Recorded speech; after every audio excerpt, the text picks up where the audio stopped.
হিন্দি চলচ্চিত্রের সফল ছবি দস্তকের কথা আপনাদের মনে পড়ে? সেই ছবির এসিপি রোহিত মালহোত্রা চরিত্রে যাকে আপনারা দেখেছেন, সেই নামকরা অভিনেতা মুকুল দেব মাত্র 54 বছর বয়সে দিল্লির একটি হাসপাতালে শেষ নিঃশ্বাস ত্যাগ করেন। গত কয়েকদিন ধরে তিনি আইসিইউতে ভর্তি ছিলেন। অভিনেতা বিনোদ দারা সিং নিশ্চিত করেছেন এই খবর। 1996 সালে দস্তক ছবির মাধ্যমে বলিউডে অভিষেক হয় মুকুল দেবের। এরপর সন অফ সর্দার, ইয়ামলা পাগলা দিওয়ানা আর রাজকুমার, জয় হো প্রভৃতি ছবিতে তার অভিনয় প্রশংসিত হয়। তিনি তামিল, তেলেগু, পাঞ্জাবি, বাংলা, কন্নড় ও মালায়ালাম ভাষার ছবিতেও কাজ করেছেন।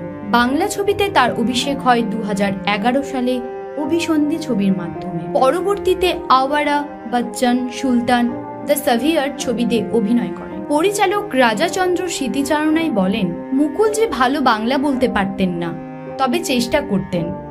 আমি ওর দাদা রাহুল দেবের সঙ্গেও কাজ করেছি। দাদাকে ভীষণ ভয় পেতেন, সেটা সবসময় বলতেন। আচমকা ওর মৃত্যুর খবরে ভীষণ কষ্ট পেয়েছি। অভিনেত্রী দীপশিখা নাগপাল ইনস্টাগ্রামে একটি ছবি শেয়ার করে জানান, মুকুল কোনোদিনই কারোর সঙ্গে নিজের স্বাস্থ্যের কথা শেয়ার করতো না। আজ সকালে ঘুম থেকে উঠে ওর মৃত্যুর খবর পেলাম। অন্যদিকে অভিনেতা নীল নিতিন মুকেশ টুইটারে লেখেন, প্রিয় মুকুলের এইভাবে এত তাড়াতাড়ি চলে যাওয়ার খবরে ভীষণ মন খারাপ। অসাধারণ এক অভিনেতা এবং দারুণ একজন মানুষ ছিলেন তিনি। আমার গভীর সমবেদনা রইল ওর দাদা রাহুল দেব এবং গোটা পরিবারের প্রতি।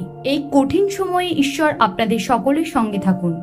ওম শান্তি। মুকুল দেবের এই আকস্মিক মৃত্যুতে শোকস্তব্ধ গোটা চলচ্চিত্র জগৎ। তার অবদান ও স্মৃতি চিরকাল অম্লান থাকবে। আনন্দ আর ভালোবাসার দীপ্তিতে গড়া সমুজ্জ্বল পরমা, ঠিক তোমারই মতো। শ্যাম সুন্দর কোম্পানি জুয়েলার্স, আগরতলা, উদয়পুর, ধর্মনগর, কলকাতা।